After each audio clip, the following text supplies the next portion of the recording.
হিজাব মিয়া খলিফাও পরে। আমি অনেক কান্না কি কোথাকার কোথাকার তোরে যদি সামনে পাই দুইটা থাপ্পড় দিয়া আমি তোরে শিখাবো তুই বড়দের সাথে বেয়াদবি করছিস। কিছুদিন আগে পরকীয়া 3 নামে সুমাইয়া রিমুর একটা ভিডিও ক্রিয়েট করেছিলাম।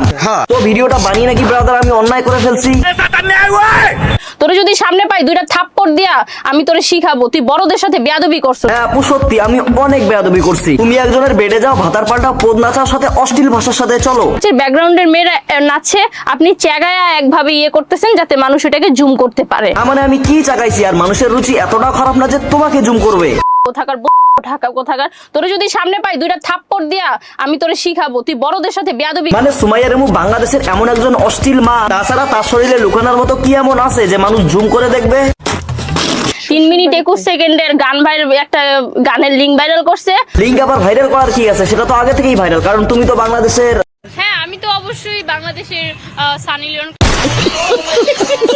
এই বাঙালি ভালো তো হয়ে গেছে। আমি সাজান, আপনারা দেখছেন CKB brand. Welcome to flash talk season 2। আপনাদের সাথে আছি আমি তমা রশিদ এবং আজ আমার সাথে রয়েছে আপনাদের সুপরিচিত সুমাইয়া রিমু। হ্যাঁ সত্যি সুপরিচিত এবং আমাদের অনেক কাছের। হ্যাঁ আর একটা কথা, যেহেতু রিমুর সাথে বেয়াদবিটা আমি করছি, তো রিমুকে কিছু প্রশ্ন আমার করা উচিত। বলো বাবা। তো রিমু আপা, আপনার প্রথম প্রশ্ন হলো, আপনার তো সিনেমা করার অনেক শখ, তো সিনেমায় প্রথম বেডে কার সাথে উঠবেন? আগে শাকিব খানের সাথে করব, দেন অন্য কিছু। ইধিকার থেকে হচ্ছে আমাদের বাংলাদেশের মেয়েরাই হচ্ছে স্মার্ট, আমাদের বাংলাদেশের সুমাইয়া রিমু স্মার্ট। হ্যাঁ আপু সেটা আমিও মানি, ইদিকা বালার থেকে তুমি অনেক স্মার্ট, তবে সেটা অশ্লীলতার দিক থেকে।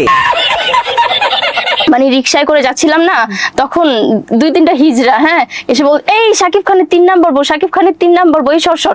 বলবেই তো, কারণ তোমাকে তারা অনেক পছন্দ করছে, তাদের টিম লিডার বানাতে চায়। আমি কি করছি জানো? আমি খুশিতে 100 টাকা দিয়ে দিছি। টাকা দেওয়ার কি দরকার ছিল? তুমি নিজে ওই টিমে জয়েন করতে, তাহলে মনে করেন যে তালিবাজার আগেই।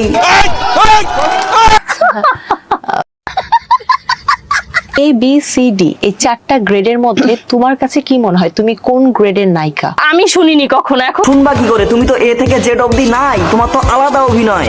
হ্যাঁ আমি তো অবশ্যই বাংলাদেশের সানি লিওন। আস্তাগফিরুল্লাহ আল-আযীম, আস্তাগফিরুল্লাহ। হিজাবটা কখন পড়তে দেখছো? তোমার সোশ্যাল মিডিয়াতে দেখেছি কোন স্পেসিফিক? অবভিয়াসলি রমজান মাসে। হ্যাঁ অবশ্যই রমজান মাসে। ওই একটা মাস সুমাইয়া রিমু সুশীল, মিষ্টি, মানবতার ফেরিওয়ালা, পদ্মাশীল নারী। আর মনে করেন যে রমজান শেষ হওয়ার পর ভণ্ড মানে রমজানে পদ্মাশীল নারী আর রমজান শেষে 12 ভাতারি। হ্যাঁ আমি তো অবশ্যই বাংলাদেশের সানি লিওন। সো আমি যেহেতু একজন মডেল, আমার তো আর সবসময় হিজাব পরলে হবে না। হ্যাঁ অবশ্যই সবসময় হিজাব পরে থাকলে তোমার ভিতরে থাকা প্রতিভাগুলো তুমি দেখাবা কিভাবে? क्या बात है सर, क्या बात है सर। হিজাব মিয়া খলিফাও পরে। আস্তাগফিরুল্লাহ, এই নারী তো দেখি ক্রমের রেগুলার কাস্টমার। দুগদুগি। আবার বলো। দুগদুগি। টুনটুনি। হ্যাঁ তোমার বরেরটা। মোরক। কি? মোরক। পুলিশ।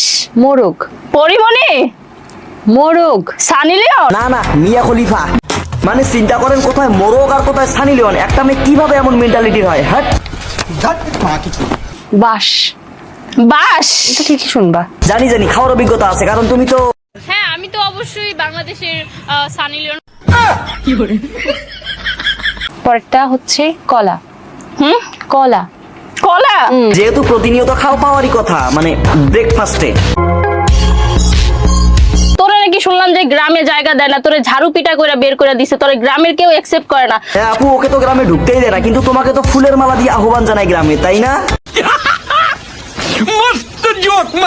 এই যে কিছুদিন আগে জান্নাত তো আমার নিয়ে কথা বলছে, এখন শ্বশুর বাড়িতে। হ্যাঁ আপু শ্বশুর বাড়িতে আছে, সাথে তার জামাইও আছে, কিন্তু তোমারটা কই? 3 মিনিট 21 সেকেন্ডের গান ভাইরাল, একটা গানের লিংক ভাইরাল করছে। আমি না 2টা স্ক্রিনশট নিয়ে রাখছি জানো। কেন আপু, কিছুদিনের মধ্যে তোমার ওইরকম একটা লিংক আসতেছে নাকি? ছুটে যাও। হ্যাঁ। আচ্ছা, কিছুদিন ধরে অসামাজিক বা আপত্তিকর ভিডিও করার জন্য কয়েকজনকে জেলে নিয়ে গেছে। কিন্তু যারা অশ্লীল জিনিস দেখায় তাদের কি করা উচিত? না আমি কখনোই বিচ্ছিরি টাইপের ড্রেস কখনো পরিনি। পরের ধাঁধা তোমার জন্য। ছেলেদের আছে, মেয়েদেরও আছে। ছেলেরা লুকিয়ে রাখে আর মেয়েরা দেখিয়ে বেড়ায়। প্রতিভা। আরে আপু হ্যাঁ প্রতিভাই তো, এইমাত্র তোমার অসাধারণ প্রতিভা লক্ষ্য করা যাচ্ছে।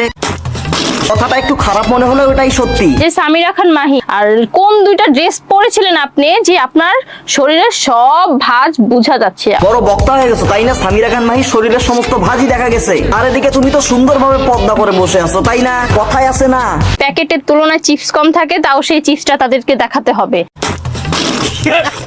সো গাইস, আজকের ভিডিও এতটাই ভালো লাগলে লাইক করো, ফেসবুকে ফলো করো, আর হ্যাঁ ইউটিউবে দেখলে সাবস্ক্রাইব করো।